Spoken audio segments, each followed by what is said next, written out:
देखिए आजकल स्टार्टअप में एक बहुत अच्छा वर्ड यूज़ हो रहा है और ये बहुत ही ऐसा वर्ड है जो एक ही वर्ड में सारी आपको बता देता है कि हमें क्या आदमी चाहिए जो एक सक्सेसफुल स्टार्टअप बनाएगा, और उसको कहते हैं हसलर। और हसलर वो होता है जो कभी गिव अप नहीं करता, जो कंटिन्यूसली लर्न करता रहता है और वो कभी भी परिस्थिति से हार नहीं मानता।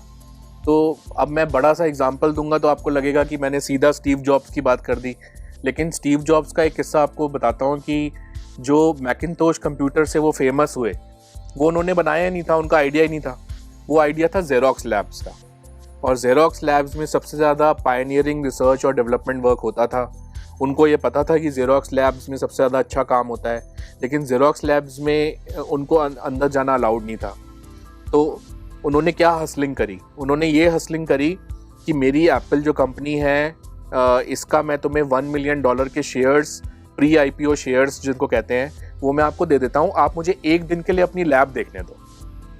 ही वॉज एबल टू कन्विंस। दूसरे को कन्विंस करने की आर्ट, और जब तक आपके अंदर खुद कन्विक्शन नहीं है जो आप कर रहे हो ज़िंदगी में, आप किसी और को कन्विंस कर ही नहीं सकते। उन्होंने कन्विंस कर दिया, और जब वहाँ गए तो उन्होंने पहली बार देखा कि लोग कोड्स लिख के कंप्यूटर चलाते थे, लेकिन जब उन्होंने देखा कि एक विंडोज़ बेस्ड चीज़ बनाई है जेरोक्स लैब्स में जिसमें आप क्लिक करके एक माउस टाइप की चीज़ है उससे, तो वहाँ से उनको मैकिंटोश का आइडिया आया। तो मेरे को कहने का मतलब ये है कि कैसा आदमी चाहिए जो एक सक्सेसफुल स्टार्टअप बनाएगा।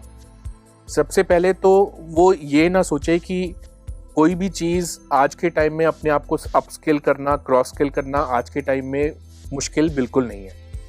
हर चीज़ एडटेक कंपनीज़ ने ऑनलाइन डाल दी है, गूगल ने सारी चीज़ें डेमोक्रेटाइज कर दी हैं। आपको दुनिया की बेस्ट यूनिवर्सिटीज़ का कंटेंट आपको सस्ते में वीडियो बेस्ड में ऑनलाइन मिल रहा है। You should be willing to learn. The second thing is कि आपको क्वालिटी लोग मिलेंगे, लेकिन वो तो आपको अच्छे लोग अपने साथ रखने हैं जो आपकी विजन में बिलीव करें और आपके साथ थोड़ा सा लंबे टाइम तक चलें। और तीसरी चीज़ कि आपको सेक्टर की समझ होनी चाहिए कि अभी इस सेक्टर में कैसे काम हो रहा है और किस तरीके से हम उसको बेटर कर सकते हैं, जहाँ पे वैल्यू निकलेगी, और उसी वैल्यू से बिजनेस मॉडल निकलेगा, उसी से प्रॉफिट्स निकलेंगे, उसी से इन्वेस्टर अट्रैक्ट होके आएगा, उसी से आपका बिजनेस बनेगा।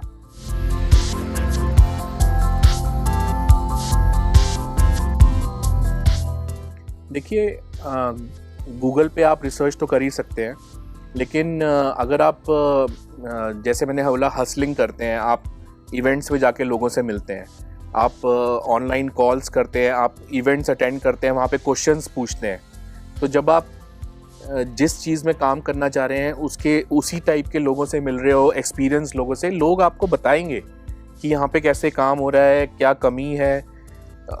जो आपका लॉ ऑफ अट्रैक्शन कहता है कि जो आपके अंदर आप जो अट्रैक्ट कर रहे हो वो चीज़ आप अट्रैक्ट कर लेते हो। तो आप अगर उसी में एक अच्छे इंटेंशन से कुछ करना चाह रहे हो, आपको लोग मिलेंगे जो आपकी हेल्प करेंगे। और अगर आपको मेंटरिंग टाइप से नहीं करेंगे तो आपको वैसे भी हेल्प करेंगे। आप सही क्वेश्चन पूछने वाले बनो, और जब आप सेक्टर की कोई समझ अपनी बढ़ाते हो, आगे उसको डीपली स्टडी करते हो, तो आपको समझ में आता है कि इस सेक्टर में ऐसे काम क्यों हो रहा है और दूसरी कंट्रीज़ में कैसे हो रहा है। तो आप कहीं ना कहीं आपको आइडियाज़ भी और निकल के आते हैं कि यहाँ पे, जैसे मैं आपको बताता हूँ, इंडिया एक बहुत ही प्राइस सेंसिटिव मार्केट है, क्वालिटी सेंसिटिव मार्केट है और सर्विस सेंसिटिव मार्केट है। इसका मतलब ये है कि अगर इंडिया में कोई प्रोडक्ट मार्केट फिट बना है, कोई प्रोडक्ट ने PMF अचीव किया है, तो वो 180 कंट्रीज़ में वो PMF काम कर सकता है, क्योंकि वो इंडिया जैसी डिफ़िकल्ट मार्केट के अंदर किसी ने वो प्रोडक्ट को बेच के सही फॉर्म में आगे निकाल के दिखाया। तो अगर आपकी ये समझ है कि आप इंडिया जैसी डिफ़िकल्ट मार्केट के अंदर PMF अचीव कर सकते हो, एक ऐसा प्रोडक्ट बना सकते हो जिसकी एक डिमांड है, तो आपको इंडिया जैसा डिफ़िकल्ट कस्टमर आपने फेस कर लिया, तो आप उस प्रोडक्ट को आगे भी ले जा सकते हो दूसरी कंट्रीज़ में, और इन्वेस्टर आपको सपोर्ट करेगा, बिकॉज वो अंडरस्टैंड करता है कि मैं जिस सेक्टर में पैसे डाल रहा हूँ, जनरली जो इन्वेस्टर होता है वो जिस सेक्टर की समझ होती है उसी में पैसे डालता है। तो इसमें आपको सक्सेस ज़रूर मिलेगी।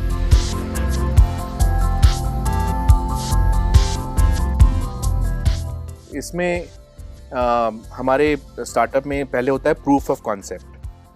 प्रूफ ऑफ कॉन्सेप्ट ये होता है कि आपने कुछ सोचा, लेकिन वो सोच जो आपकी है वो प्रैक्टिकल कितनी है।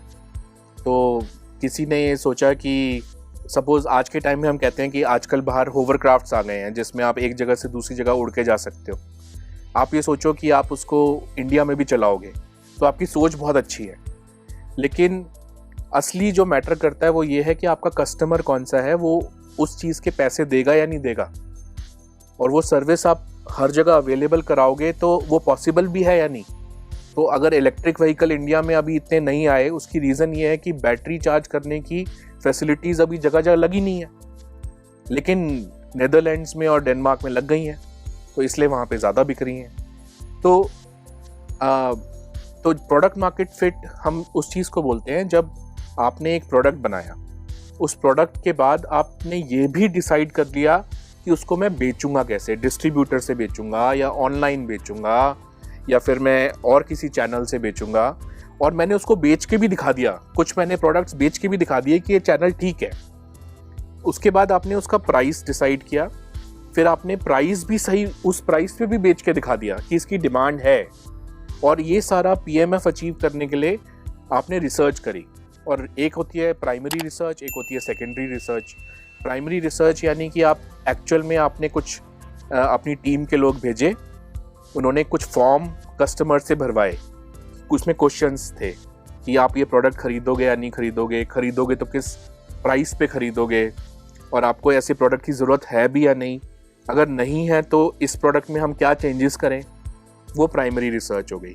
सेकेंडरी रिसर्च हो गई कि हम गूगल पे जाते हैं, उस पे हम सर्च करते हैं कि ऐसा प्रोडक्ट सिमिलर कोई है या नहीं मार्केट में, नहीं है तो क्यों नहीं है, और इसकी अगर डिमांड है तो कस्टमर किस टाइप का है, क्या डिमांड है। तो एक इंटरनेट बेस्ड रिसर्च हो गई और एक ग्राउंड बेस्ड रिसर्च हो गई। तो उससे जो नतीजा निकल के आता है वो एक PMF निकल के आता है, प्रोडक्ट मार्केट फिट, कि ऐसे टाइप की एक प्रोडक्ट जो इस प्राइस पे बिकेगी, ऐसे चैनल से बिकेगी, ये इसका कस्टमर होगा, वो हम अचीव कर लेते हैं, उसको हम PMF बोलते हैं।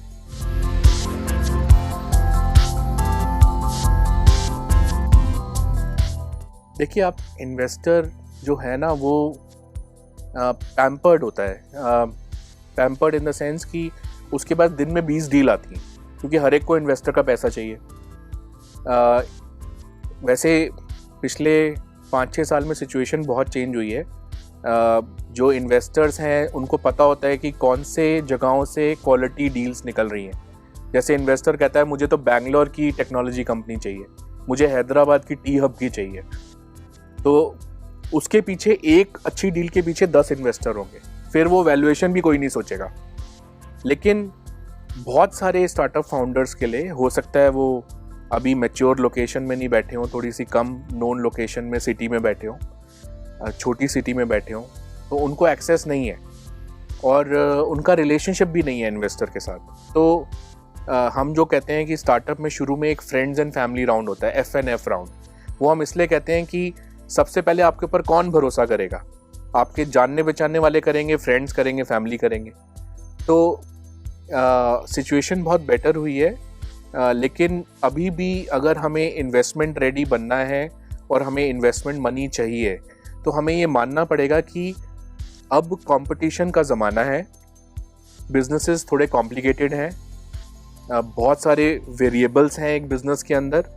तो हमें सिंपल पहले की तरह नहीं है दुकान खोली बेचना शुरू कर दिया। अब हमें अगर उसको ग्रो करना है, स्केलेबल बनाना है, तो बाकी लोग एफिशिएंटली कैसे कर रहे हैं। अब ऐसा तो नहीं है मैं 20% मार्केटिंग में खर्च कर रहा हूँ, मेरे एक कंपटीशन में मार्केट है शर्मा जी की, वो 2% खर्च कर रही है, तो नेचुरली वो लंबे टाइम तक चलेगी, मैं नहीं चल पाऊंगा। तो जब तक मुझे समझ नहीं है कि वो 2% में इतना अचीव कैसे कर रहा है, तो मैं कैसे अपने आप को सिस्टम को चेंज करूँगा। तो वहाँ पे ये सारी जो नीड है वो क्रिएट होती है global best practices, management know how, और ये सारी जो हमें चीज़ें हैं इनको अंडरस्टैंड करके समझ के पेशेंस चाहिए। आप ये मत सोचो कि आप पहले दिन एलॉन मस्क बन जाओगे, एलॉन मस्क भी 15-20 साल से लगा हुआ है, तो हर एक की सक्सेस के पीछे जो मेहनत है वो दिखती नहीं है। तो तो इसलिए मतलब आपको अपने आप को थोड़ा सा पेशेंस से टाइम दो, फोकस रख के, और फेलियर के लिए रेडी रहो। आपकी ज़रूरी नहीं है एक स्टार्टअप सीधा माइक्रोसॉफ्ट बन जाए, हो सकता है आपकी सेकंड या थर्ड स्टार्टअप बहुत अच्छा करे। तो बी रेडी फॉर फेलियर्स और उस तरीके से लर्निंग अप्रोच रख के आगे बढ़े।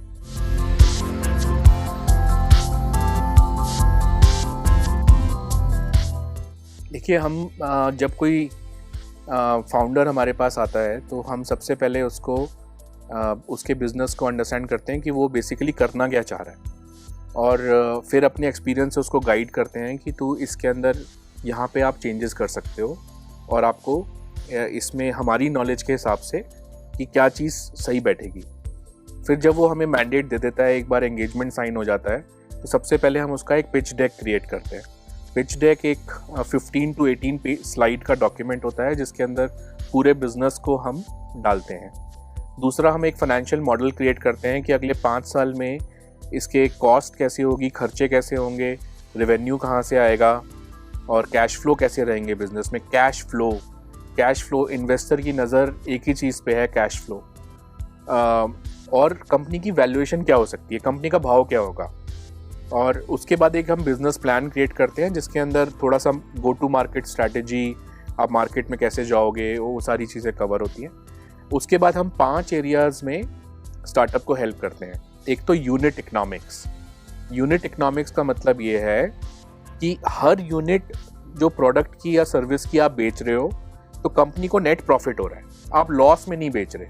बिकॉज बहुत सारी कंपनी जैसे वी वर्क हो गया, वो इस टाइप के बिजनेस मॉडल्स बनाती हैं कि उन्होंने बनाए हैं कि एक्चुअल में कंपनी बहुत लॉसेस कर रही है, तो वो इन्वेस्टर्स को आजकल इतने पसंद नहीं है। तो इस वजह से यूनिट इकोनॉमिक्स पे हम हेल्प करते हैं। फिर ड्यू डिलिजेंस, जब एक इन्वेस्टर पैसा डालने से पहले कंपनी का पूरा बुक्स चेक करता है, बैलेंस शीट चेक करता है, उसकी इन्वेंट्री चेक करता है, उसके डिस्ट्रीब्यूटर्स चेक करता है, उसको ड्यू डिलिजेंस बोलते हैं। तो ड्यू डिलिजेंस में वो क्या क्या देखेगा उस बारे में हम हेल्प करते हैं। तीसरा, जब इन्वेस्टर पैसे डालता है तो वो एक डॉक्यूमेंट इशू करता है, उसको टर्म शीट बोलते हैं। तो वो टर्म शीट के अंदर कौन से क्लॉज होते हैं, कौन सी टर्म्स एंड कंडीशंस होती हैं, उस बारे में हम गाइड करते हैं। उसके बाद इन्वेस्टर से बात कैसे करनी है, हमें कैसे सीक्वेंस रखना है, कैसे उसको अपना बिजनेस समझाना है, उस बारे में हेल्प करते हैं। और लास्टली, टर्म शीट जब फाइनलाइज हो जाती है तो इन्वेस्टर ड्यू डिलिजेंस करने के बाद एक शेयर होल्डर एग्रीमेंट साइन करता है, तो उसके बारे में हम गाइड करते हैं। उसके बाद हम उसको इन्वेस्टर्स के पास ले जाके और फंडिंग का प्रोसेस स्टार्ट करके और फंडिंग दिला देते हैं। Subscribe now and press the bell icon. Never miss an update.